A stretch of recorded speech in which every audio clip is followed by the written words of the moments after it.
gente querida!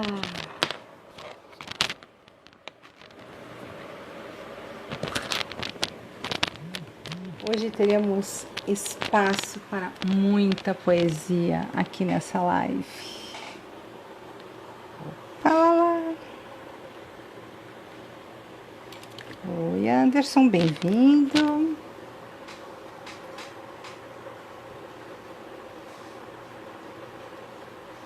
Bem-vindos todos.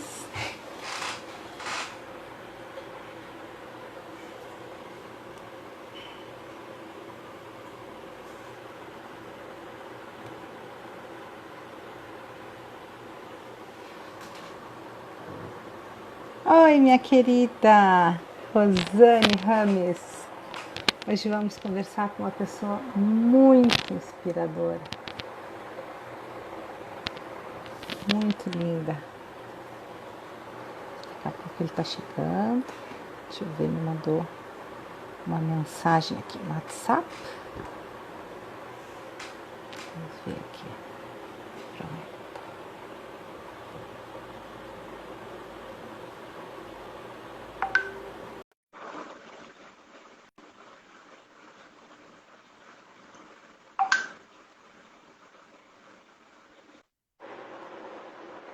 Oi! Oiê! Uma salva de palmas pro meu querido Edmar. Para você, querida. Tudo bem, Déia? Ai, tudo bem? Há quanto tempo? Olha, eu vou te falar, viu? Eu já estou adorando estar aqui com você. É muito tempo, gente. Muito Né? tempo. Nossa. Na verdade, eu nem sei quantos anos. Me ajuda aí, Edmar, É, tô perdidaça. olha, tem pelo menos uns 8, 9 anos. Que a gente não se vê assim, sabe? Quando é que você foi expatriado? Em que ano? Da Eu fui Alemanha? expatriado, eu fui expatriado para a Alemanha em 2008, retornei em 2011. E aí, no meu retorno, nós tivemos a oportunidade de estarmos juntos por um tempo ainda. Uhum. E aí, em 2013, eu vim para Jijoca. Que... Então, Então a tem gente se pelo conhece menos aí há uns 12 8, anos. 9 anos. A gente se É. conhece há 12 anos. Ai, querido. Vamos começar com os protocolos da live, então eu vou me apresentar, depois eu vou te apresentar. A Bem-vindos live, a todos. live é toda sua. Eu sou só felicidade de estar aqui. Tem muitos amigos. Já vi que a Cíntia, lá da Alemanha, uma amiga brasileira maravilhosa, assim, já entrou. Você também é linda, viu, Cíntia? Então, Paulo Michi está aí. Então, a live é sua. Eu estou muito feliz de estar aqui. E, enfim, você dá todas as cartas e eu obedeço. Tá bem? Ah, olha, bem, vamos então começar com esse protocolo inicial das apresentações, mas eu sei que depois vai fluir. Para quem não me conhece, muito prazer, eu sou a Andréa Ceden, sou psicóloga culturalista e trabalho há 30 anos na preparação de brasileiros que vão para o exterior e de estrangeiros que vêm para o Brasil em 3 áreas: do intercâmbio cultural, executivos expatriados e jogadores de futebol que vêm e vão com as suas famílias. Na área dos expatriados, tem, então, os executivos brasileiros que vão, os estrangeiros que vêm, tem quando se abre fábricas e aí vem um monte de japonês para cá, um monte de coreano para cá, então a gente cuida da integração das equipes culturais. Quando dá briga, a gente vai lá para dentro também das fábricas, das obras, dos navios, das plataformas de petróleo para também tentar diminuir os conflitos interculturais e tal. Bem, e nessa caminhada toda, né, turma, teve gente que marcou. Ai, eu não sei. Esse cara, Edmar Scarabello, eu conheci, então, em 2008, sendo expatriado, e tive a alegria, a honra, o privilégio de fazer o treinamento dele. E dali em diante, assim, amor à primeira vista. Aliás, como as pessoas que eu venho convidando aqui para o Inspiring People, né? E não só por aquilo que ele é, mas a minha admiração por Edmar vai por aquilo que ele foi e por aquilo que ele se tornou, né? Aquilo que ele é hoje e o que ele vai ser ainda, né? Deus do livre, o mundo que se prepara, o que esse guri tem na cabeça. Ed, pronto, te apresento para a turma aí. Moça do céu, você vai me fazer chorar logo no início da live, assim, não dá certo não, né? Obrigado aí pelo carinho de sempre, né? Pelas palavras aí tão carinhosas, tão generosas. Bom, obrigado pelo convite de todo o meu coração. Queria agradecer você. Queria agradecer a todo mundo que já está chegando aí. Já vi que tem amigos aí. E, enfim, meu nome é Edmar Scarabello. E eu sou natural de São Paulo, do interior de São Paulo, né? O meu R entrega, né? Porta, porteira, portão. Amor, amor com bastante R, né? Que o mundo está precisando mesmo. E Jaú, né? Eu sou natural de Jaú. E saí de Jaú com 19 anos para fazer faculdade em Minas Gerais, em Uberlândia, Triângulo Mineiro. Fiquei 5 anos lá em Uberlândia, fazendo engenharia mecânica. E de lá eu fui fazer um intercâmbio, meu primeiro intercâmbio nos Estados Unidos, trabalhando numa loja de conveniência de posto de gasolina. A ideia era primeiro ter um... Tu foi, que idade tu tinha e para onde tu foi? E era um programa de intercâmbio desses de trabalho remunerado ou você foi simplesmente experimentar a vida lá? Não, era trabalho remunerado. O programa da Andréa, Deia, né? Vou chamar de Deia porque você é da casa, não consigo te chamar de Andréa de jeito nenhum. Então, o programa chama Work and Travel. Com certeza você já conhece o programa, né? Sim.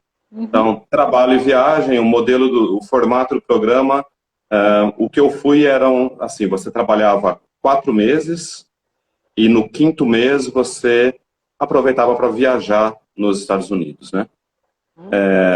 No meu caso, eu posso dizer que foi work and slavery, né? Trabalho e escravidão, porque eu trabalhei demais, eu quase que só trabalhei por conta dos meus objetivos.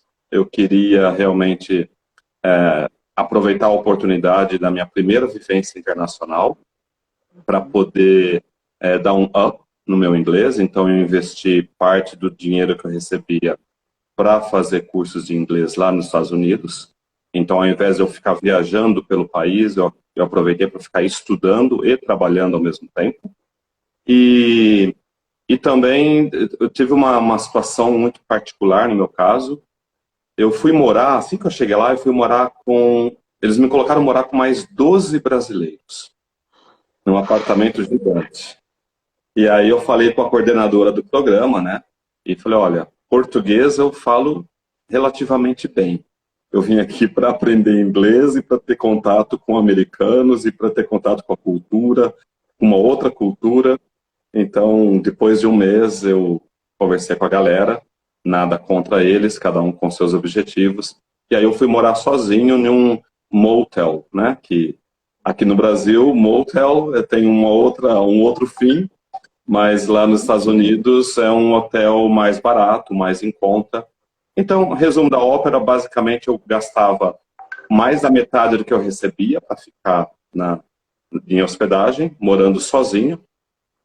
E o resto do dinheiro eu investia na minha capacitação na língua inglesa e a primeira experiência internacional. Né? Oi, Edi, o objetivo... o que me faz crer, é uma pergunta, a tua família, ela era uma família abastada, que pagava, o seu intercâmbio pagava tudo, ou era uma família mais modesta? Lá nos Estados Unidos? Não, aqui no Brasil, a tua família... No Brasil, sim. É. Não, Déia, na verdade, assim, quem conhece a minha história sabe que eu vim de uma infância com bastante dificuldades, né, em vários aspectos, financeiros, estruturais, como família também. Então, na verdade, foi sempre muito na raça, né, foi sempre muito, se eu quiser chegar em algum lugar de alguma maneira, então, tentar sempre conciliar o estudo e alguma forma de trabalho, ou uma bolsa de pesquisa, ou um estágio, um intercâmbio, qualquer coisa que desse um respaldo financeiro para poder viabilizar um projeto que era maior, né? Um passo que era maior. Então, no início... Oi. Eu já sabia disso, porque eu me lembro do nosso treinamento. E essa foi uma das razões pelas quais você ganhou. Danadinha, você me pegou, então, né? Não, é que eu sei, mas quem está nos ouvindo não sabe. Mas essa foi uma das razões pelas quais você me pegou. Porque eu me lembro como se fosse ontem, entra pela sala de treinamento, aquele homem de terno, gravata, uma gomalina no cabelo, assim, aquele. O teu cabelo era curto naquela época, assim. Não era gomalina, era um cabelo para trás, assim, aquele óculos, né? Isso. Aqueles caras bem-sucedidos, endinheirados. E aí eu gosto de escutar a história das pessoas. Aí eu comecei a observar, eu digo, ah, mas que guria sensível, que homem educado, que homem delicado. Esse cara, isso aí não caiu do céu, não. E aí tu me contou a tua história. Ah, eu me derreti toda. Porque isso é inspirar as pessoas. É dizer, olha só, sabe quais condições eu tinha? Nenhuma. Mas nada me deteve. É tu, né, Ed? Obrigado. Foi assim, a minha família, assim que eu entrei na faculdade, em Uberlândia, faculdade federal, eu fui morar com meu irmão, que morava em Uberlândia naquela época. Então, assim, eu não tive que pagar aluguel, né? E já entrava economias aí. E a minha irmã, na época, no primeiro ano de faculdade, a minha irmã sempre me mandava R$ 200 por mês. E então era assim, e eu sei que esses R$ 200 que a minha irmã mandava era do sangue mesmo, né? Porque a vida era difícil. A minha irmã trabalhava em 2 empregos em Jaú, né? Em um escritório de contabilidade, num salão de beleza à noite, de sábado o dia todo. E o meu irmão, então meu irmão na verdade foi um combo, né? A minha irmã me ajudava financeiramente para eu poder arcar com deslocamentos, custos com materiais da faculdade no primeiro ano. E o meu irmão me ajudava com a hospedagem, né? Ter um lugar para ficar e tudo mais. Mas aí assim, uma noção mesmo de realidade. Eu fiz uma palestra para os alunos da Universidade Federal da Bahia, alunos de engenharia mecânica, em que eu inclusive comentei com eles que a primeira dica que eu dei para eles as informações elas estão muito mais próximas da gente do que a gente imagina. Então, naquela época, no primeiro ano, já nos corredores da faculdade de engenharia mecânica, tinham sempre avisos, né, de estágio, programas de trainee, oportunidades de emprego, intercâmbios, e aí tinha os pré-requisitos. E então, aquilo me ajudou a perceber primeiro, o que eu queria para mim, né? E tendo essa resposta, mais ou menos, então eu já sabia também o que eu precisava para poder concorrer a essas vagas. Então, no segundo ano, bom, a primeira coisa que eu fiz foi estudar muito, porque para entrar em programas de pesquisa, num programa de treinamento da faculdade, o desempenho acadêmico tinha peso 2. Então, eu estudei muito. Se eu não estava em sala de aula, eu estava na biblioteca. Então, assim, chegava às 7 horas da manhã na faculdade e voltava 10 horas da noite para casa. E isso produziu resultado, né? Então, eu tive um desempenho, assim, muito bom no primeiro ano. E aí combinou, né? Desempenho com a entrevista, com a história, a luta, enfim, depois as dinâmicas de grupo, tudo isso, né? E assim eu consegui entrar no programa de pesquisa que me manteve durante 4 anos na faculdade, nesse programa. E lá eu recebia, na época, R$ 250. Então, eu costumo até fazer uma brincadeira, né? Poxa, a minha irmã me ajudava com 200. Aí, no segundo ano, eu passei a receber 250. Então, eu já podia agradecer a minha irmã, porque ela não precisava mais me mandar 200, eu já tinha agora de onde tirar, e já estava sobrando 50 para cachaça até, né? Então, era um luxo, na verdade. E assim foi. E aí, no quarto ano de faculdade, surgiu a oportunidade de programa, né, de estágio na Souza Cruz, que é uma empresa de tabaco, de cigarros, né, que fica em Uberlândia. Então, apesar do produto final não ser saudável, a tecnologia que existe na produção, nos processos e nas soluções, é uma tecnologia de ponta. Então, para quem é da área de engenharia, aquilo era um laboratório fantástico. Mas é claro que era muito concorrido, porque é uma empresa British American Tobacco, então da BAT, né? Então, tinha muita gente concorrendo aquelas vagas. E, mais uma vez, graças a Deus, com muito esforço, muito empenho, passei nos processos seletivos. Então, no quarto ano, do quarto ano até o final do curso, eu conciliei o programa de treinamento da faculdade, que começou no segundo ano, e os 2 últimos eram o programa de treinamento e o estágio na Souza Cruz. Na Souza Cruz, eu recebia R$ 350. Então, olha só, eu venho de uma infância super difícil, a faculdade foi quase um milagre da minha vida, a educação foi um milagre da minha vida, foi uma grande salvação, mas os 2 últimos anos eu tinha, então, R$ 600 de remuneração. E isso foi naquela época, né? Nós estamos falando aí de 1999, 2000, R$ 600 era dinheiro. E foi onde eu comecei a tomar as decisões mais importantes, ainda observando os corredores da faculdade, né? Observando o que eu queria para o meu futuro. Então, eu investi muito em inglês e a parte que sobrava, eu não ia para as festas, na verdade. Eu ia, mas eu ia para as festas de graça. Estudante tira sangue de pedra, né? Para quem não sabe, né, só vou puxar um pouquinho a linha do tempo, mas o Edmaro hoje topo tudo, ele mora em Jericoacoara e ele tem uma escola de inglês, ele é professor de inglês. Mas tá, isso. Volta então. Nesse momento, você está na faculdade ainda, vai para o British Tobacco ser estagiário, tu mora nos Estados Unidos, fazendo work and travel, eu estou tentando te ajudar, como eu te conheço, eu sei mais ou menos a história, mas quem está nos escutando não. Então vamos lá, nesse momento, que idade tu tem, onde é que a gente está?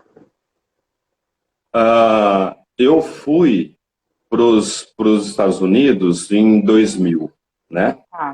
Então, o que eu fiz? O dinheiro que eu recebia na combinação de bolsa, de pesquisa, com estágio e tudo mais, eu peguei e juntei para poder fazer o intercâmbio. Na verdade, só deu para pagar mesmo. Documentação, passaporte, passagem aérea e os processos que as empresas que organizam cobram, né? Na verdade, eu cheguei nos Estados Unidos... Oi. Naquele momento, você já podia ter aquela sensação do uau, de Jaú para Uberlândia e para os Estados Unidos. Já tinha sido um passo bem grande para quem veio de uma família modesta e lutadora assim, né? Querida, essa sensação de uau foi quando eu pisei na faculdade. Porque a faculdade ela era muito distante da minha realidade, né? Então, a minha sensação de uau foi o dia que eu passei no vestibular. Ali eu sabia que a minha vida mudaria da água para o vinho. E eu não estou falando no aspecto financeiro. Eu estou falando no aspecto de apropriação de mundo mesmo, de ter uma formação, de poder conhecer pessoas em áreas diferentes, culturas diferentes, trabalhar em empresas diferentes. Então, uma apropriação maior assim, em relação à mudança do estilo de vida, né? Eu passava cola em fábrica de calçados. E era um emprego que, para mim, era muito difícil, por causa do cheiro da cola. E estudava à noite num colégio técnico. E, mesmo assim, na época, o meu horizonte era mais ou menos crescer dentro da linha de produção da fábrica de calçados. Então, eu queria deixar de passar cola para poder lixar sapato, para depois trabalhar na prensa, para depois trabalhar na lustradeira, para depois ser o encarregado da linha de produção. Isso era o meu objetivo na época. E foi uma professora, né, do ensino técnico que olhou para mim com um olhar que a gente tem certeza que existem anjos mesmo, que estão por aí no mundo. E essa professora, ela olhou para mim e falou com o dono de uma escola particular em Jaú, falou, esse menino está desperdiçado, você tem os filhos mais ricos, né? Você tem os filhos mais ricos da cidade na sua escola, na sala de aula, e tem vaga nas carteiras, né? Tem carteira vaga. Para você não é nada você colocar esse menino ali, mas para ele pode ser a mudança de vida. E foi, né? E de fato foi a mudança de vida. Então, o meu primeiro uau, assim, são vários uais, né? Mas primeiro uau foi... Só para o povo, o que é uau? Uau. Põe em palavras. Uau. Eu acho que, assim, no meu caso em particular, o uau é você ter vindo de uma infância, de uma adolescência, em que as pessoas olhavam para você e já sabiam do seu futuro, porque elas mesmas definiam que, pelo perfil de família que eu vinha, eu não ia ter muito sucesso na vida, não ia dar nada, eu tinha tudo para me tornar um maloqueiro, um dependente químico, talvez um bandido, pela desestruturação familiar. Então, eu acho que para mim, no meu caso em particular, o uau é você, com a sua própria condição, dentro daquilo que a vida ofereceu para você, você produzir um resultado que supera as expectativas dos outros, mas principalmente que enfim, coroa todo o seu esforço, toda a sua crença, todo o exercício diário de pegar cada oportunidade, por mais simples que seja, e fazer daquela oportunidade quase a saída da sua vida. Então, eu tive alguns uais na minha vida ao longo de tudo isso, e a chegada da educação através dessa professora, e depois que acreditou em mim, o dono da escola que acreditou em mim, depois entrar numa faculdade, aí foi uma sucessão de uau. E quando eu cheguei na faculdade, eu já cheguei para... Assim, quando eu cheguei na faculdade, eu já cheguei para disputar pole position em todas as corridas. Então, em todas as corridas, eu queria ser pole position na faculdade, porque eu falei, agora eu mudo a minha vida de vez. Era isso. Acho que você mudou a sua vida mesmo, muitas vezes. Acho que você é um artista, é um Rodin, a obra nunca está pronta, mas você muda a vida das pessoas também. Eu queria falar um pouquinho disso, mas antes, de novo, vamos puxar o filme para frente. Então, ele está no uau dele, porque ele consegue, então, ganhar os seus 300, 600 reais, e o grande sonho dele era ter uma carreira dentro da indústria de sapato ali, fazendo isso, fazendo aquilo. Quando eu te conheci, eu fiz uau. Eu fiz uau. O que tu foi fazer? O que tu fez na Alemanha aqueles 4 anos? O que tu fez lá foi muito legal, rapaz. Diz aí, o que ele fez? Ele não foi lixar sapato em Nuremberg. O que tu foi fazer, Edmar? Desculpa, Déia, cortou um pouquinho. O que eu fui fazer onde? Lá em Nuremberg. Eu disse para o pessoal, ele não foi lixar sapato em Nuremberg, turma. Conta o que você foi fazer. Foi muito legal. Aí foi bacana, né? Então, na verdade, quando eu fui para Nuremberg, na Alemanha, eu já vinha de 6 anos de carreira corporativa em multinacionais, né? Então, eu já tinha 5 anos passado pela WEG, que é WEG Motores, uma empresa que fica em Santa Catarina, uma empresa super sólida, né? Meu cliente querido, Edmar, há muitos anos eu estou na WEG, adoro eles. Uhum. Então, através da WEG, eu acabei indo para Portugal, depois para os Estados Unidos para ficar 1 ano e meio, e aí eu mudei de empresa até chegar na Siemens. Então, quando eu cheguei na Siemens, eu já estava trabalhando com gestão de projetos de subestações de energia. Então, eu fui para a Alemanha. Bacana, né? Parece que é outra pessoa, né? Nem parece aquele menino que estava contando aquela história toda difícil lá da infância. Eu também, às vezes... Mas eu sei que é a mesma pessoa, é a mesma criança aqui dentro. Então, Edmar, eu fui trabalhar... A gente pode voltar para onde tu estava. Eu só queria dar esse uau, esse gostinho para quem está nos escutando e quem vai nos escutar.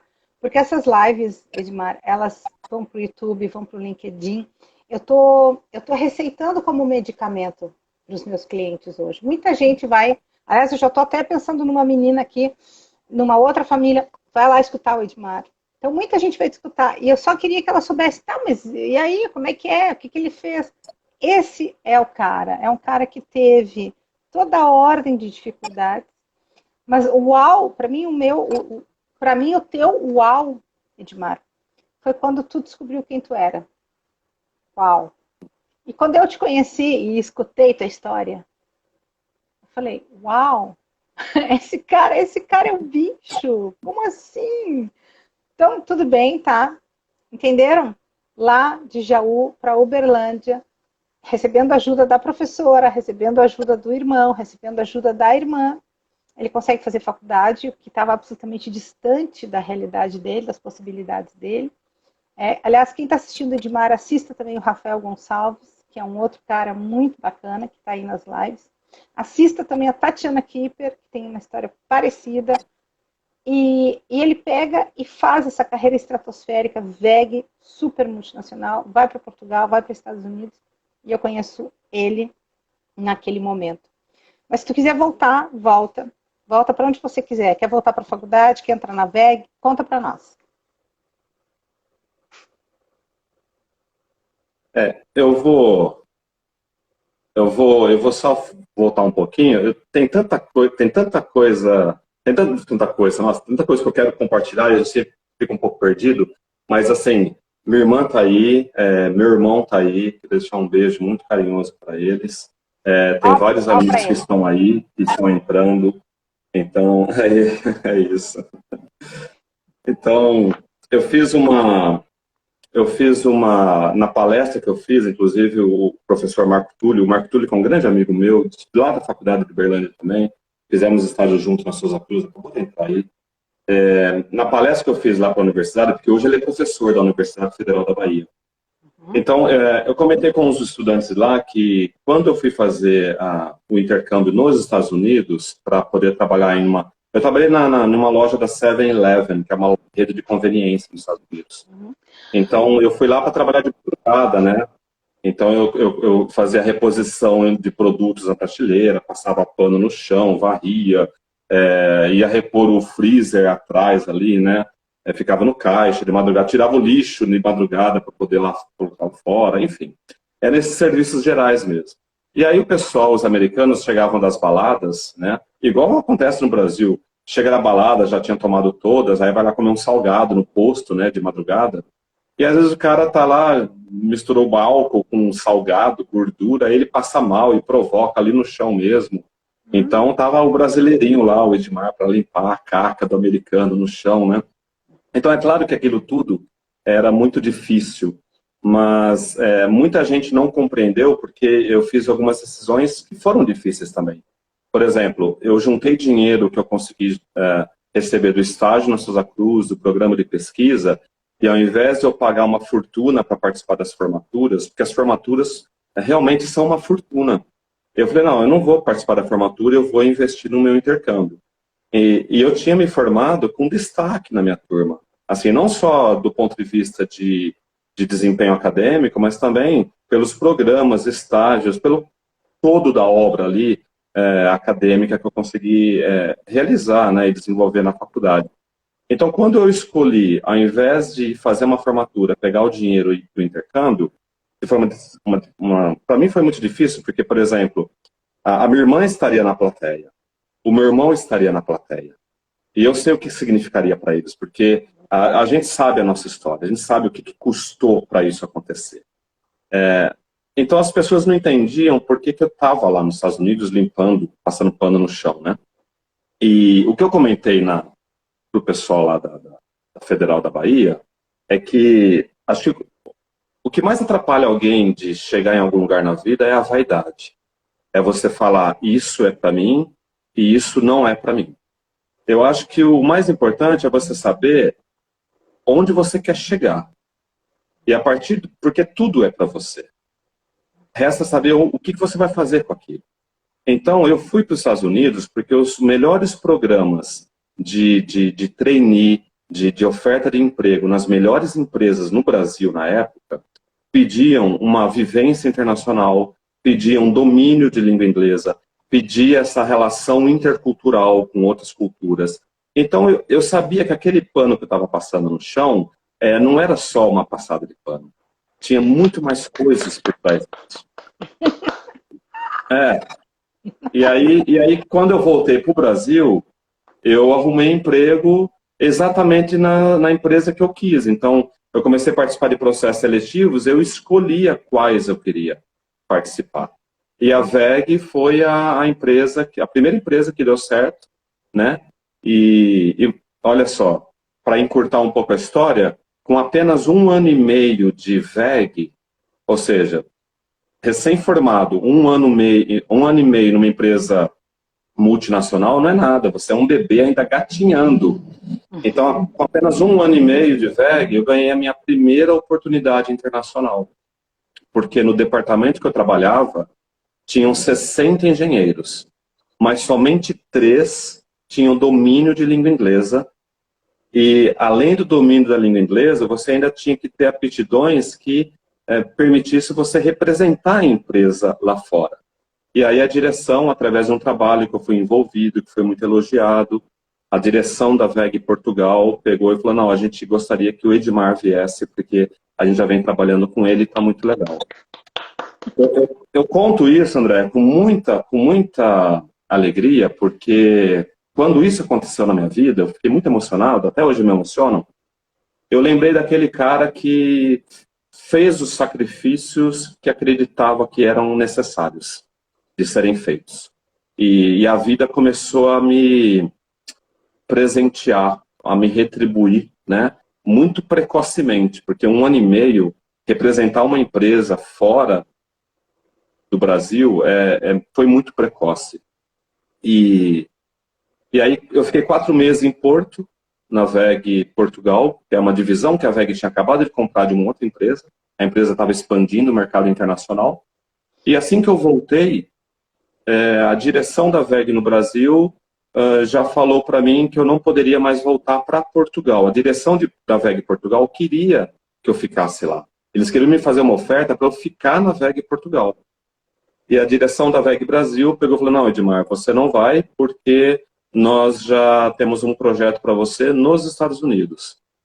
E aí foi assim, eu fiquei... Ai, que legal. Primeiro eu fiz uma piada. Eu fiz... Acho que deu uma pausadinha aí. Pausado ou não? Acho que pausou. Tá bem. Sim. Uhum. Não, e aí eu até fiz uma piada, eu falei, nossa, que bom que eu estou podendo definir os rumos da minha vida, né? Mas foi uma piada, tipo assim, vocês estão definindo para onde que eu vou, mas na verdade eu estava louco de feliz, porque isso era a concretização daquilo que eu tinha desenhado para mim, do que eu queria fazer. E as coisas estavam acontecendo, estavam todas alinhadas.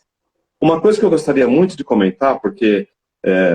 depois da VEG nos Estados Unidos, eu voltei para o Brasil e fiquei mais um tempo trabalhando na divisão de exportação na VEG. Agora eu já estava trabalhando com mercados do mundo todo, né? Então aí definitivamente eu já estava completamente nesse meio intercultural, internacional. Então foi tudo muito rápido, tudo muito legal. Mas uma coisa que eu queria comentar antes de chegar até o encontro com você, na Siemens, quando você me preparou para ir para a Alemanha, na VEG tinha um gestor que ele sempre tem alguém na vida, em qualquer nível, não importa se é uma empresa grande, se é uma empresa pequena, não importa a estrutura, sempre tem alguém na vida, em grupos, às vezes pessoais, profissionais, enfim. E essas pessoas, elas vêm como um obstáculo que parece que elas não querem que você acredite no seu passo, né? Naquilo que você quer buscar. E eu tinha um gestor na VEG que ele dizia assim para mim, Edmar, esse seu projeto de poder fazer carreira internacional, rapaz, eu vou te falar uma coisa. Eu já conheci o mundo todo, então assim, Portugal é isso, França é aquilo, Itália é assado, Alemanha é assim. E tudo que ele falava tinha sempre uma pegada negativa de relação. E daí eu comentei com ele, falei, olha, eu respeito demais a sua vivência, mas eu quero olhar o mundo com os meus olhos. Então isso é o que eu quero para mim. Então isso foi... e como ele estava num nível acima, então ele tinha tudo para sempre dificultar esse caminho. Então, uma coisa que me facilitou a vida e abrir, sempre me facilitou abrir esses caminhos, você não precisa passar por cima de quem está acima de você no nível hierárquico. Mas se você realizar o seu trabalho, aquilo que você está destinado a fazer, né? Se você realizar bem, os resultados, eles vão aparecer e isso vai chegar em outras esferas. Então, isso vai subir níveis. E foi assim que as coisas começaram a acontecer, assim, aconteciam para mim. Porque não chegava só num nível superior imediato. Então chegava em outros níveis. E aquilo ia abrindo caminhos, né? Eu só fiquei interessada qual é a relação que tu ia fazer desse gestor malvado comigo. Porque tu disse, quando eu te conheci, aí tu começou a falar do gestor malvado. E Não, qual é a relação? Não, é porque assim, aí quando eu mudei, eu voltei para os Estados Unidos, fiquei na VEG mais um tempo, comecei a fazer uma especialização em gestão de projetos, e a partir daí eu tive a chance de mudar de empresa, fui para a Vatec, em Itajaí, que foi comprada pela Siemens. Então eu cheguei na Siemens através desse processo, né? Então, tu morou em Jaraguá, tu morou em Itajaí? Eu morei em Jaraguá há 5 anos, e eu não morei em Itajaí, eu morei em Balneário Camboriú, que fica do lado, né? Então, eu trabalhava em Itajaí e morava em Balneário Camboriú. Né? Muito bem. É importante lembrar que meu nome é Edmar, né? Então eu sou do mar, eu tenho que estar sempre perto do mar em alguns momentos da minha vida, né? Senão então, é o meu habitat. E aí quando eu cheguei na Siemens, mais uma vez, né? Como eu cheguei comprado, digamos assim, a Siemens comprou a empresa que eu trabalhava. E isso é sempre muito difícil, essas fusões, essas aquisições, porque assim, aquele que compra, a empresa que compra outra empresa, parece que quem trabalha na empresa que comprou a outra, parece que eles têm um poder, um status diferenciado. Ah, você é o cara comprado, então vem aqui, né? Então, sempre tem um pouco disso. Mas, mais uma vez, eu acho que a gente... Eu sou apaixonado pelo ser humano. Eu sou apaixonado pela forma como o ser humano lida com as relações. Então, eu observo essas coisas, eu sinto muito, né? Eu sinto mesmo de sensibilidade. Eu sinto muitas vezes como as coisas acontecem, como as pessoas reagem, como que o jogo é jogado. E no final do dia, é sempre você com você mesmo para filtrar o que te serve, o que não te serve, o que está alinhado com o que você quer e aquilo que é só poluição mesmo. Então, Edmar, Ah, isso é uma característica tua que eu gostaria de sublinhar, assim, porque eu sempre falo que esse pessoal que inspira, eles têm uma receita escondida. Eles não sabem que tem, mas eles têm. Então, quando tu vai falando, me dá vontade de chamar a atenção para o ingrediente. Esse ingrediente teu sempre me emocionou. Embora tu vivesse nas altas esferas corporativas, onde nós sabemos que é lindo e é pesado, é gratificante, mas há o preço a pagar, né? A gente sabe direitinho como funciona. Mas ainda assim, tu nunca perdeu a tua conexão contigo. Tu nunca perdeu a tua sensibilidade. Eu me lembro como se fosse ontem, a gente lá em São Paulo, tu me levou para tua casa, botou uma música da Maria Bethânia para mim. foi. Aí me serve o café com aquela máquina de café, que foi a máquina de café mais linda do mundo que eu tinha visto até o momento. E olha que eu já tinha viajado bastante. Mas eu pensei, mas que pessoa é essa que me traz aqui para escutar Maria Bethânia? Sabe? Enfim, toda a tua caminhada. Mas enfim, então você é comprado pela Siemens E aí eu entendi mais uma vez que a melhor forma de eu conseguir realizar projetos de ascensão seria realizando um bom desempenho nos trabalhos nos projetos que eu cuidava, né, que estava sob minha responsabilidade.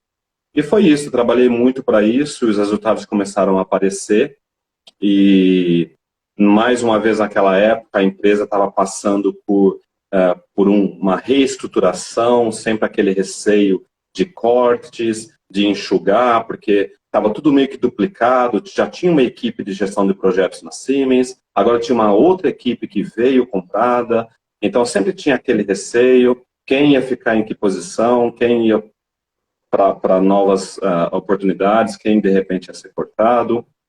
E quando o resultado dos meus projetos começaram a aparecer, eu manifestei o meu desejo de querer fazer uma expatriação na Alemanha.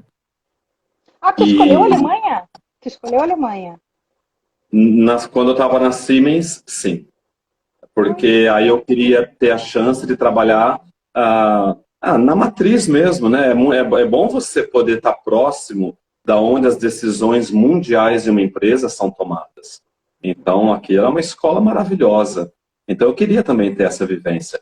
Mas eu também uni o útil ao agradável. Eu tinha feito vários amigos alemães em Jaraguá do Sul, que moravam na Alemanha e tinham vindo, né, para poder trabalhar temporariamente em Jaraguá do Sul na WEG, e ficamos muito amigos. E eu nunca um dia sonhei... Oi. Não, não, termina que eu quero te perguntar um Eu, negócio que eu, eu me nunca um lembrei dia, agora. eu nunca um dia sonhei que eu teria eventualmente uma chance de morar e trabalhar na Alemanha. Eu achei que no máximo eu poderia visitá-los, né, na Alemanha. Então, quando eu cheguei na Siemens, aquilo começou a ganhar uma forma do tipo, gente, tá ficando muito legal isso, então eu acho que agora eu quero ir para a Alemanha mesmo. E mais uma vez, aquela história de quem está acima, quem está abaixo, as barreiras, as pedras. Então, teve gestor que pegou e desenhou um número gigante no papel. Desenhou não, fez um número gigante, gigante, assim, nem sei quantos algarismos tinha. E pegou e falou assim, você quer ir para a Alemanha? Toma, entra na fila. E aquilo foi um pouco meio de desdém, de tipo, meu filho, esquece. E aí o resultado dos meus projetos, mais uma vez, felizmente, apareceram e teve uma vaga, essas vagas internas, que essas empresas corporativas agora, elas estão muito mais amadurecidas nisso. Então, ela tem vagas internas que são divulgadas mundo afora, dentro da empresa. Então, são vagas internas. E aí eu me candidatei a uma vaga interna. E aí, uma grande diretora da Siemens, que tinha muito poder de influência na Alemanha, viu meu currículo, viu a minha trajetória e pegou e falou assim, eu quero esse menino. E aí o diretor no Brasil chamou a diretora de RH no Brasil e vieram conversar comigo. Eu falei, o que está acontecendo? Você se candidatou, não falou nada pra gente. Eu falei, mas não é uma vaga interna? Eu acho que... Eu não sabia que eu tinha que pedir permissão, né? Eu tenho vontade, então eu fui lá e me candidatei. Eu não sabia que ia subir tantos níveis assim. E subiram muitos níveis. E, enfim... Deixa eu perguntar um negócio que eu me lembro. Me corrija se eu estiver errada. Mas na época, você tinha uma namorada, estava para casar, e tu ficou 4 anos longe dela, né? Não teve um papo assim? Tira esse tava para casar, minha filha. Pelo amor de Deus, tava para casar. Não, tira esse dia. Tava para casar. Não, tô brincando. Olha só, não, foi assim. Quando eu fui para a Alemanha, eu estava namorando no Brasil e eu fui para ficar 3 anos na Alemanha, no processo de expatriação. Então, no primeiro ano eu fiquei... No primeiro e no segundo ano eu fiquei na Alemanha, só eu, e aí a minha ex-namorada na época, enfim, ela ia me visitar, e eu vim algumas vezes para o Brasil, e ela ia algumas vezes para lá. E no último ano ela foi e ficou comigo 1 ano lá também. Então, quando eu voltei para o Brasil, nós já voltamos juntos. Aí tivemos a chance de viver 1 ano lá, né, também, e para ela também foi uma experiência. Porque eu me lembro que isso também, gente, não é muito fácil, assim, você ficar 3, 4 anos longe da pessoa que gosta e tal. E você também lidou com essas questões com maestria. Ela foi muito tua parceira também na época. Então, eu acho que isso agora eu vou fazer um comentário que... Porque o pessoal que está assistindo a gente, tem tanta gente linda aí que... Noélia, nossa, Noélia é uma poetisa, uma poeta maravilhosa que eu tive a felicidade de conhecer esse ano. Beijo, Noélia. Minha filhada, Lucy, beijo pra você. Nossa, tem tanta gente, eu tenho, assim... Eu não estou olhando muito quem está entrando, porque eu estou fixado aqui na câmera, mas beijo para vocês tudo, viu, gente? Eu amo vocês. Então, assim... Edmar, olha, deixa eu Oi. falar uma coisa. São 18h46. Eu estou com vontade de fazer umas perguntas mais específicas, mas eu acho que nós vamos fazer uma segunda rodada, se você estiver disposto. Mas Tá eu não queria perder 2 coisas que eu estou na minha cabeça. A primeira é... Tá Bom, quando a gente se conheceu, então eu me lembro disso. Eu me lembro, sim, de tu vir dessa família modesta, com dificuldades, de várias naturezas, né? E tu ser um guri, isso me marcou muito. Me marcou a determinação, assim, a garra e autoestima mesmo, autoconfiança que tu tinha de fazer teus projetos. O nome da menina não era Priscila? Ou eu tô louca? Nossa, que memória, Andréia. Meu Não, eu Deus do tô céu. terrível. Quando Que a pessoa me memória. marca, cara, quando a pessoa me marca, eu lembro de tudo, tudo. Eu fico chocada Fala, também como é que eu fala, me fala lembro. aí o número do meu CPF, você lembra? Não, tô brincando. Então, vamos. A pergunta que eu quero fazer agora é: então, aí a gente se conheceu e fizemos o treinamento intercultural. Até hoje, Edmar, trabalhamos juntos uma época, até hoje o povo continua me perguntando: o que é que você faz? Treinamento intelectual? Ah, o que você faz? Você dá aula de inglês? Ai, Ed, como é que foi para ti o treinamento intercultural? O que tu tirou daquele nosso encontro? Explica para o povo o que é o treinamento e o que foi para ti isso. Um Nossa, para cara, mim foi um cara que maravilhoso. já tinha, um cara que já tinha experiência, rapaz. Eu olhava para ti, Edmar, eu vou falar. Eu não sou de falar, mas hoje eu vou falar. Eu olhava para ti assim, ó. Ai, meu Deus, esse filme é muito grande. Eu ficava, uau! Muito, muito, tô fã, muito. Sério. Bem, Obrigado. fala aí. Para, para, moça. Viu?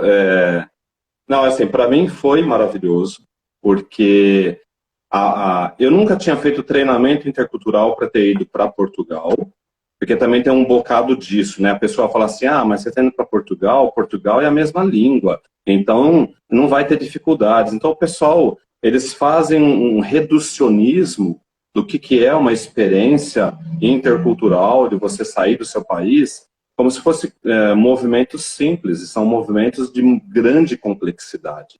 Você está mudando de cultura, você está mudando de forma de como as pessoas se vestem, como que as pessoas se alimentam, o que elas ouvem, o que elas conversam, o que é um valor para essas pessoas, quais são os hábitos que elas possuem, o que elas respeitam ao máximo e o que para elas são inadmissíveis de serem acontecidos, de coisas que podem acontecer. Então, eu fui para Portugal sem esse treinamento, eu fui para os Estados Unidos sem esse treinamento. Eu acho, sim, que o que me salva é... assim, eu sou muito apaixonado pelo ser humano. Eu sou completamente apaixonado pelo ser humano. Então, eu acho que isso me salvou em muitos momentos da minha vida. Porque esse desejo mesmo de conhecer o ser humano, conhecer como que ele age nas relações, por que ele age daquele jeito, e o que eu tenho de parecido com aquilo, o que eu tenho de diferente, e vice-versa. Então, eu gosto desse exercício.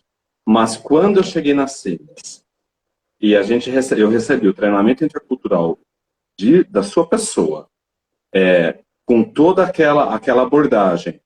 Bom, vocês estão indo para a Alemanha? Então tá bom. Pensa o Brasil com seus olhos, pensa a Alemanha com seus olhos. Agora, você consegue imaginar como que o alemão pensa o Brasil?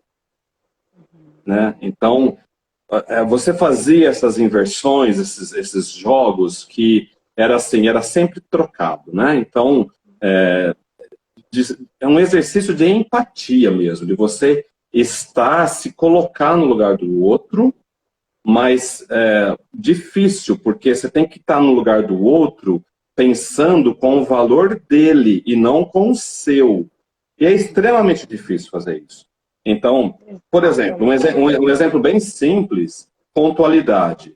O brasileiro acha chique chegar atrasado. O alemão tem pavor de quem se atrasa.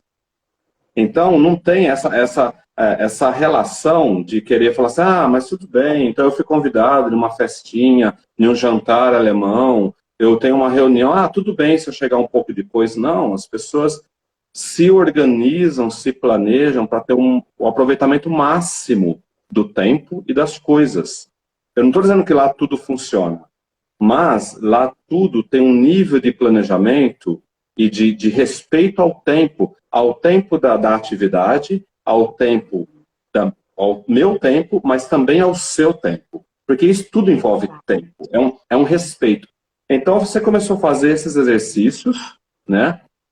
Mas uma coisa que eu mais gostei, isso eu nunca vou esquecer. Na época, eu estava no início de namoro, então, na verdade, eu fui sozinho para o meu treinamento, né, intercultural, mas tinham casais em que ou o marido é o que estava sendo expatriado pela empresa, ou a esposa é que estava sendo a expatriada pela empresa. E eu lembro que você perguntou assim, você quer ir para a Alemanha? Você perguntou para cada um. Então, no meu caso, eu estava salivando de vontade de ir para a Alemanha. Mas aí você perguntou, por exemplo, para os casais. Então, o marido, eventualmente, que estava lá indo pela empresa, queria muito. E a esposa dizia, olha, eu estou indo por causa dele. E eu lembro que você falou assim, opa, já liga o alerta aí. Né? Porque não é um movimento pequeno. Você também tem que querer ir por razões suas, né? Pela sua vivência, por aquilo que você vai poder construir, né? Então, não só, desculpa o termo, mas não um mero acompanhante, uma mera acompanhante, né? Porque o impacto é muito grande. Você vai estar longe da sua família no Brasil, você vai estar longe dos seus amigos no Brasil. Agora é minha vez de dizer, que memória, Edmar. Porque realmente, sempre que a mulherada diz, eu tô indo atrás dele, eu imagino a mulher amarrada no rabo do avião, assim, furiosa, sabe? E a gente sabe que um dos ingredientes da saúde mental do expatriado e dos seus acompanhantes é justamente ter significado para a sua vida. Ô, Ed, deixa eu te perguntar, eu tô meio caduca, mas esse nome meio familiar, quem é a Cíntia Mendes? Porque ela disse, a Cíntia Mendes, ela é uma grande querida amiga. Você deve ter feito o treinamento intercultural com ela e com o marido dela. O marido dela é da Siemens, que é o Alexandre Mendes. Esse nome meio familiar. Tu me desculpa, Cíntia, se eu não me lembro. Ela disse que teu trabalho é fundamental. Muito obrigada. Como é que ela sabe? Mas é fundamental.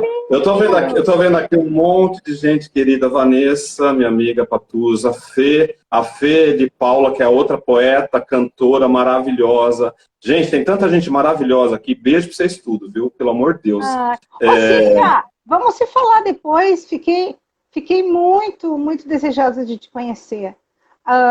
Edmar. Você quer uma dica? Você quer uma dica, Déia? A Cíntia seria uma pessoa maravilhosa para você fazer uma live dessas, porque ela está na condição de quem acompanhou o marido. Só que a Cíntia, ela fez e desfez. Ela fez tudo lá, sabe? Você vai adorar a Cíntia. Pode fazer com ela. Faz uma live com ela, como quem acompanhou, para você ver o que ela fez com a vida dela. Ela não foi uma mera acompanhante. Só você ver o que ela fez com a vida dela lá. É massa, você vai adorar. Quero conhecer. Ed, 5 para 7. 5 para 7, peraí. Então, eu tinha 2 perguntas para fazer. Primeiro o que o treinamento tinha significado para ti, para tua vida. E a segunda é... não, mas eu acho que eu vou deixar essa para a volta. Por que o Edmar... Então, vou responder a primeira. Tá, responde e depois a gente finaliza, então. Vamos lá. A primeira a primeira é fácil de responder, porque ela continua me guiando, ela continua guiando a minha vida. E eu dei essa resposta para você, e eu lembro que na época você ficou bastante, assim, impressionada, mas ilhada também. Falou, meu filho, pode ir para a Alemanha. Você pode ir embora já. Você já pode ir para... Você falou assim, pode ir para qualquer lugar do mundo. Mas é porque a primeira, você perguntou o que significou para mim o treinamento, o que significou a experiência, o que era ir para a Alemanha, né? O que tinha significado esse treinamento de ida para a Alemanha. Mas o que eu vou falar é o que guia a minha vida. Eu observava muita gente comentando o que eles queriam trazer lá da Alemanha, né? O que eles queriam fazer, viver lá na Alemanha. Então, eu mesmo recebi muitos amigos depois que foram me visitar e eles falavam o que eles queriam fazer, trazer da Alemanha. Então, era sempre isso. E eu tenho uma filosofia de vida, para mim, que isso me guia, sempre me guiou. Então, eu vou falar agora em particular em relação à Alemanha. Na época que eu falei para você, foi o seguinte: tão importante quanto aquilo que eu vou trazer da Alemanha é o que eu vou deixar na Alemanha. Eu acho que essa troca ela é... Eu acho que essa troca é essencial na vida. Eu acho que essa coisa sempre de você pensar o que você vai ganhar do outro, do próximo, o que você vai tirar do outro, não é esse o caminho. Eu acho que é uma troca mesmo, né? É o que você leva, o que do outro fica em você e o que fica de você no outro. Isso vale para as relações humanas, isso vale para as relações interculturais, né, dentro de uma sociedade. Então, logo que eu cheguei na Alemanha, o diretor lá da Siemens na Alemanha falou: Edmar, você não precisa aprender alemão porque o seu inglês é ótimo. E eu falei: não, não, não. Eu quero aprender alemão porque de final de semana eu vou no mercado público na rua comprar frutas, legumes, e eu quero conversar com o feirante alemão que não vai saber falar inglês, eu quero conversar na língua dele.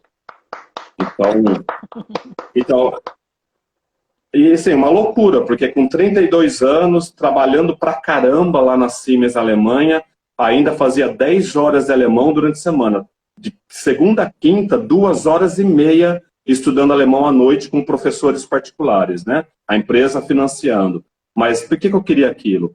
Porque eu queria me relacionar com a cultura. Porque para ter troca, tem que ter um canal de acesso, tem que ter uma comunicação. Então, e a língua, a língua é o código cultural de um povo. Se você não fala a língua de um povo, você perde muito da cultura. Você perde muito da troca. Então eu falei, não, eu vou aprender alemão porque eu quero ter essa troca. O resultado dessa doideira toda, o que eu mais fiz na Alemanha, amigos. E dos amigos, assim, dos amigos, assim, eu não fiz amigos na Siemens, né, apenas, que estavam lá nos cargos, nas posições, tal, não. Eu fiz amigos, assim, em todas as esferas, de tudo quanto é forma. E isso é maravilhoso. Então, para mim, do que valeu o treinamento intercultural, a hora que você fez todo aquele jogo, né, de se colocar no lugar do outro, e sabe? Então, para mim, só fechou uma coisa que para mim é um valor mesmo. Acho que tão importante quanto o que você leva de um lugar é o que você deixa no lugar. E se você conseguir realizar isso na vida, eu acho que é um casamento. É um casamento com a vida. Acho que é um casamento com a própria vida. Ai, Então, é isso. Sim, Edmar, você resumiu muito bem toda a essência do meu trabalho. É isso mesmo. Qual é a herança que a gente deixa? Tem um trechinho da religião egípcia, do Livro dos Mortos, que diz assim: quando a pessoa morre, Osíris chega na porta da vida eterna e pergunta assim: Edmar, tu foi feliz? Fui feliz. A segunda pergunta mais importante: Edmar, tu fizeste as pessoas felizes? E se você respondia que sim, era digno de entrar na vida eterna. Expatriados como tu, meu querido, são raros. São raros. A gente está aqui hoje com uma outra pessoa queridíssima, que é a Mana Luft, que foi expatriada no Moçambique, e tem também histórias. Um dia eu ainda pego essa mulher. Mas assim, e tu me lembra muito uma outra questão que todo mundo levanta, que a competência intercultural desenvolve ou nasce pronto? Desenvolve, né? É o meu trabalho. Mas eu vou te falar que se eu pego pela frente um daqueles que já vem de fábrica com ela, aí é amor à primeira vista, né? Então, aí fica mais fácil, né? Fica mais fácil. Então, gente, é o seguinte, nesse momento a gente para e Edmar está na Alemanha vendendo as indústrias de energia. Parques eólicos na época, você falou, eu nem sabia o que era isso. Lembra? Não, a minha divisão foi subestações de energia mesmo. Parques eólicos eu trabalhei com alguns no Brasil, mas lá eram subestações de energia mesmo. Convencional. De qualquer forma, foi contigo que eu aprendi essa palavra e eu fiquei muito chocada. Eólico, que isso, meu Deus. Odéia, deixa eu te perguntar uma coisa. Eu não entendo quase nada das lives, para falar a verdade. Inclusive, eu tenho um projeto, eu tenho muita gente linda que eu adoraria estar fazendo o seu papel, assim, sabe? E tem um monte... Aqui mesmo tem um monte de gente maravilhosa que está aqui com a gente hoje, que eu adoraria fazer live com essas pessoas, mas eu queria ser só o mediador, porque são pessoas maravilhosas, né? E que elas têm que compartilhar o que elas são e os valores delas, as vivências com o mundo mesmo. Mas a live agora, ela tem que interromper ou a gente continua? Eu ouvi dizer que agora no Insta podia continuar sem interrupção, não era isso? Então, até onde eu sei, ela dura 1 hora. Se alguém tiver uma outra informação, pode nos falar. Porque o que acontece? Alguém pode ajudar a gente aí, gente? Alguém que estiver assistindo a gente? Quem ajudar a gente ganha um chocolate. O que aconteceu? Eu perdi 2 lives com gente muito boa, porque ele caiu e eu não consegui salvar. Em todo caso, via de regra, ele avisa se está faltando os momentinhos. Talvez, são tá 7h03. Deixa eu pensar aqui. Bom, eu então acho que o Giacomone, se é o Giacomone que eu estou pensando, expatriado VEG, será que é? Por favor, manifeste-se, de repente você conhece também. Ed, a gente podia parar aqui, ó, até porque às 7 horas eu tenho atendimento e a Bruna já chegou. Eu vou encerrar, vou salvar e quero fazer a segunda etapa. Mas vamos encerrar nesse momento aqui. Ó, onde o Edmar... Mas a segunda etapa vai ser outro dia, então é isso? Sim, né? Você tem atendimento, né? Nesse Nossa, momento... então vai ser tipo uma série. Geralmente está sendo... As coisas que peraí que ele falou que... mas não importa, porque tem gente... Não derruba mais. Deixa eu ver aqui. Algumas lives têm durado mais tempo. Geralmente as de quem faz com muita frequência. O Instagram está dando mais tempo, mas é sempre arriscado cair na cara da gente. Pois é. Aí, ó, a Fê. Ô, Fê, beijo pra você, viu? Maravilhosa essa moça. Vamos terminar assim, ó, Ed. Nesse momento, então, a gente está na Alemanha, certo? Você está lá, então, trabalhando com as estações de energia da Siemens. E 4 anos depois, vou parar aqui, tipo, a seguir cenas dos próximos capítulos. Eu me lembro direitinho. Eu estava tomando café no novo hotel em São Paulo, lá perto da Berrini. Só vem você com a sua memória. Toca o telefone. André, tudo bem? 4 anos depois do bicho migrar. Portanto, fazia uns 4 anos que eu não via ele. André, tudo bem? Aqui é o Edmar da Siemens, tu lembra de mim? Claro, Edmar, claro, que prazer, queridão. E aí, conta tudo. Pois então, eu estou voltando para o Brasil agora e quero fazer algo diferente na minha vida. Ponto. Eu vou parar por ali, porque, rapaz, ele volta. E quem pensa que ele parou de aprontar, é porque não conhece esse cara. Não vou contar, mano, onde é que ele está agora mesmo, embora eu já tenha dado uma letrinha, mas 4 anos depois, ele faz uma coisa muito bacana. Vamos falar sobre isso na próxima. E na próxima eu vou te pedir uma outra coisa. Traga trechos de algumas poesias tuas. Se você me autorizar, se você segurar 3 minutinhos, eu já vou fazer uma para você agora. Pode ser? Claro, e eu já vou avisar a Bruna, então, que daqui a pouco eu ligo. Então, daqui a pouco te ligo. Tá, vai. Muito bem. Então, eu queria dedicar isso especialmente para você, pelo convite tão carinhoso. Foi uma alegria reencontrá-la, sentir a sua energia, sua vibração, que é sempre muito boa, me faz muito bem. E dedicar para todo mundo que está aqui assistindo a gente, que são pessoas maravilhosas, agradecer pelo tempo que elas tiraram para também aquecer o coração da gente. E aqui, então, eu vou fazer... Esse aqui é um texto aí para todos vocês. Espero que gostem. Enfim. Chama-se Lavadora de Roupas. Vez por outra, gosto de lavar minhas roupas. Sempre que possível, procuro seguir as recomendações do fabricante para a conservação das roupas e da máquina. Separo as peças por tipos, tamanhos e cores. Hoje, coloquei todas as meias para lavar. As meias palavras, as meias verdades, as meias intenções, as meias atitudes, as meias considerações. As meias ajudas que nunca ajudam, só atrapalham. As meias vontades que reprimem o desejo real. As meias sentimentalidades, disfarçadas de afeto. As meias proteções. As meias conveniências. Convenientes para quem?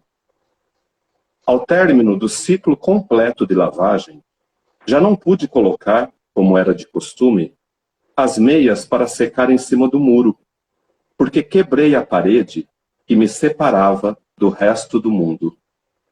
Então coloquei cada meia no chão, para secar ao sol. Percebi ao final que todas encolheram. Já não serviam em mim. Melhor assim. Maravilhoso! Obrigado. Maravilhoso! Obrigado, linda. De coração.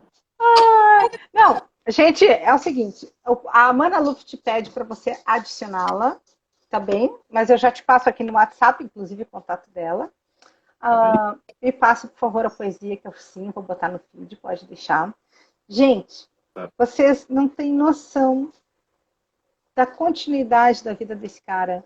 E você me lembra muito uma frase do Goethe, que agora é minha vez de fazer poesia para ti, embora eu não tenha este teu talento de escrevê-las, eu só sou uma replicante. Anyways, eu adoro essa frase dele que diz: meu amigo, amo você pelo que você é, mas amo você muito, muito, muito mais ainda pelo que eu sei que você poderá ser. E eu sei que você já foi muita coisa que já não é mais. E eu sei que isso aí, tudo que você é hoje, é a sementinha do que vem pela frente. Rapaz, nós vamos ter 80 anos, Ed, e tu vai estar. Vamos fazer uma poesia. Posso, ideia? E aí eu vou fazer, pode, Edmar, pode, leia para nós, por favor. Amém.